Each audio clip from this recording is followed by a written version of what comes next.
Iya. CMBA. Udah dapat dari LPDP ya. Bismillahirrahmanirrahim. Assalamualaikum warahmatullahi wabarakatuh. Pimpinan dan anggota Komisi 11 yang saya hormati, LPDP, Dirut LPDP beserta jajaran. Alhamdulillah kita hari ini hadir kita rapat ya Pak ya, raker, dan kami harapkan ada satu kesimpulan yang sangat baik untuk kemajuan negeri ini. Ya. Ada beberapa hal yang ingin saya sampaikan dari fraksi Partai Demokrat. Cukup banyak Pak, mohon bersabar. Ya, yang pertama adalah kami sangat mengapresiasi sebenarnya salah satu lembaga yang sangat peduli terhadap pendidikan, yaitu LPDP. LPDP ini kalau kita lihat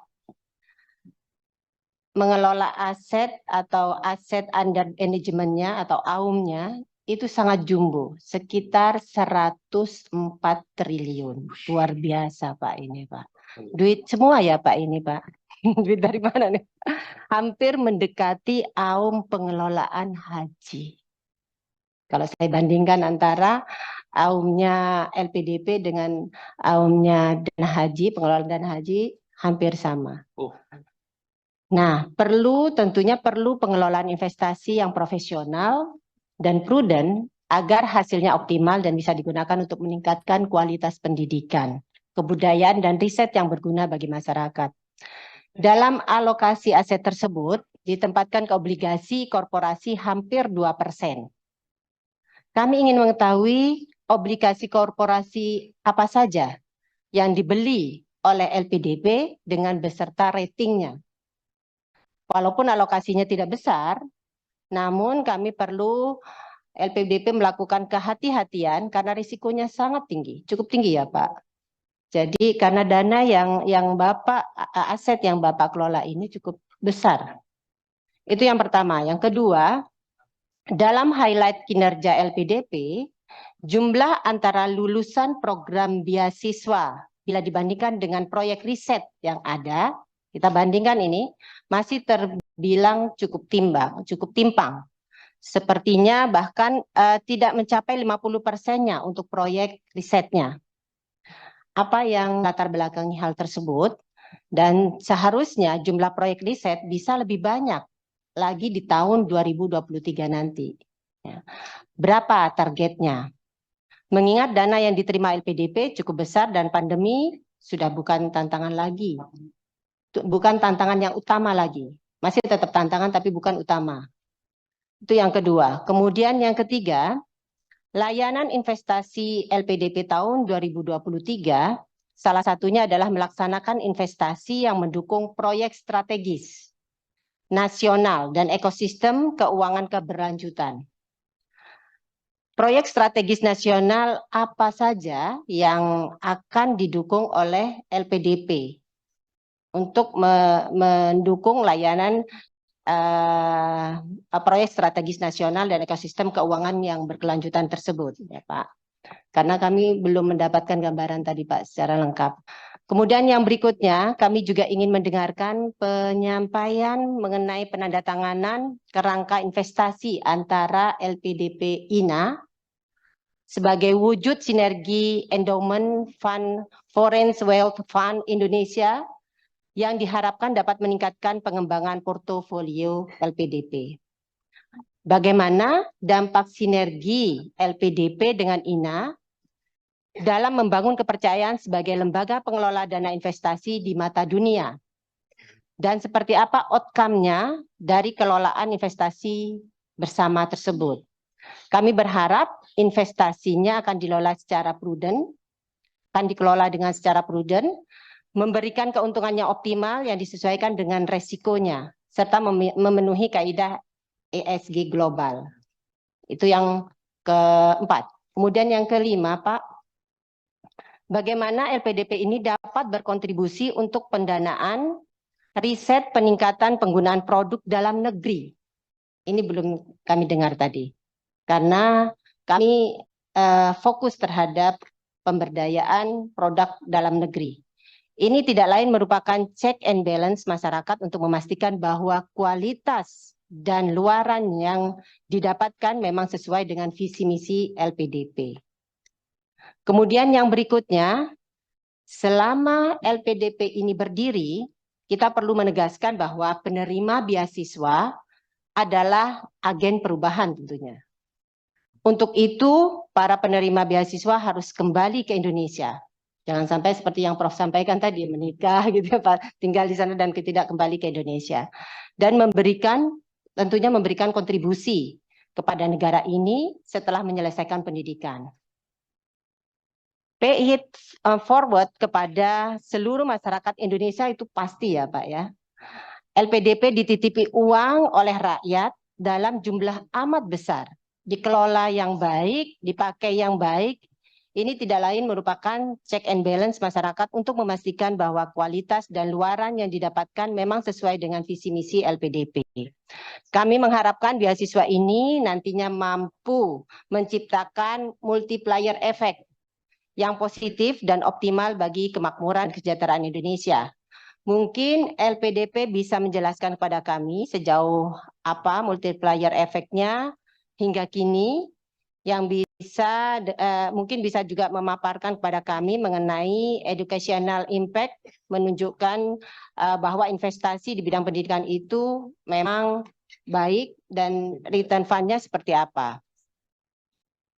Kemudian yang berikutnya, kami juga ingin mengetahui bagaimana inovasi yang telah diciptakan oleh para penerima beasiswa LPDP. Nah, ini belum digambarkan secara jelas oleh Bapak tadi. Mungkin dapat dipaparkan juga kepada kami contoh-contoh inovasinya seperti apa saja. Dan yang berikutnya kami juga ingin konfirmasi mengenai apakah beberapa beasiswa di KL jadi digabungkan semua ke LPDP. Jangan sampai hal ini memperkecil kesempatan masyarakat luas untuk mendapatkan beasiswa tersebut. Beberapa waktu lalu ramai berita Menteri Pendayaan Aparatur Negara. Bapak mungkin sudah mendengar juga tentang berita ini. Menpar RB Abdullah Azwar Anas yang mengungkapkan bahwa pegawai negeri sipil yang memiliki gelar doktor dan master kini banyak yang mengisi jabatan golongan 3. Mereka mayoritas cuma jadi pelaksana tugas. Dengan jumlah data yang dimiliki, bahkan dianggap negara telah mengalami pemborosan karena tidak mampu memanfaatkan para PNS yang sudah sangat terdidik itu. Jelas kalau mendapatkan beasiswa kami anggap mereka sangat terdidik. Kami berharap ini tidak terjadi dari LPDP. Kita harus bisa memanfaatkan kontribusi dari LPDP ini dengan sebaik-baiknya. Dan berikutnya mungkin saya menyampaikan apa yang saya dapatkan dari konstituen berkaitan dengan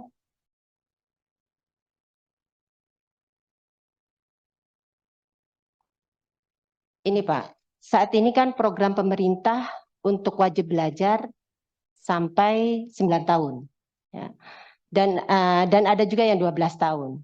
Pasca 9 dan 12 tahun itu tidak ada yang menjamin bahwa mereka mendapatkan pendidikan apa tidak melanjutkan ke perguruan tinggi. Sementara itu LPDP hanya memberikan beasiswa bagi yang melanjutkan kuliah. Saat ini banyak yang tidak melanjutkan dan putus sekolah, Pak, yang kemudian diberikan pendidikan oleh masyarakat. Nah, banyak banyak perkumpulan-perkumpulan pendidikan belajar masyarakat yang biasa kita kenal dengan PKBM itu memberikan pendidikan kepada masyarakat luas. Nah, kira-kira apa yang bisa disinergikan dengan mereka, Pak? Apakah memungkinkan untuk bisa disinergikan LPDP dengan PKBM yang ada di masyarakat?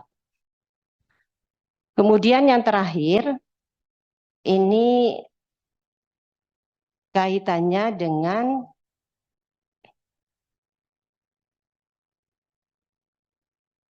saya mau mengulas kembali pada tahun 2021 LPDP telah menargetkan kerjasama ya Pak ya, kerjasama penyaluran alumni pada 15 perusahaan. realisasi dari target tersebut, terdapat 19 perusahaan yang telah bekerja sama dengan LPDP terkait penyaluran alumni dari penerima beasiswa LPDP. Dalam cakupan yang lebih besar, di tahun 2021 LPDP sudah bekerja sama dengan Kementerian BUMN untuk mendapatkan Grand Design Human Capital Development BUMN yang bertujuan untuk menyesuaikan talent pool yang sudah ada di LPDP dan umpan balik bagi rencana seleksi LPDP. Nah, kami berharap LPDP ini agar menyampaikan sebaran, ya Pak ya, sebaran awardee LPDP di tahun 2022 ini antara program studi awardee dengan kebutuhan pasar tenaga kerja. Hal ini agar sejalan dengan pembangunan indeks human capital dan kebutuhan keahlian yang berdampak terhadap pembangunan Indonesia yang jangka panjang, bukan jangka pendek, Pak, tapi jangka panjang. Ini harus kita pikirkan bersama. BLU LPDP di tahun 2022 memiliki program strategis antara lain program Native LPDP, program kolaborasi Kemendikbud-Dikti yang terdiri dari beasiswa, riset, dan pemanfaatan dana abadi kebudayaan, serta pemanfaatan hasil pengembangan dana abadi perguruan tinggi. Saya mengusulkan, Pak, secara konkret dalam rapat ini, untuk mengetahui detail teknis pengelolaan dana dan disalurkan untuk apa saja itu, agar dapat dilakukan dengan kegiatan kami, disinergikan dengan kegiatan kami di komisi, kami bisa melakukan kunjungan ke sana, ke tempat-tempat yang berkaitan dengan itu, sehingga kita bisa menggali lebih dalam bagaimana pengelolaan dan penyaluran atas dana abadi yang diberikan oleh BLU LPDP. Mungkin itu saja kurang lebihnya yang ingin kami sampaikan. Kami mohon penjelasannya, Pak. Terima kasih. Assalamualaikum warahmatullahi wabarakatuh. Waalaikumsalam warahmatullahi wabarakatuh. Terima kasih Bu Doktor. Dari PKS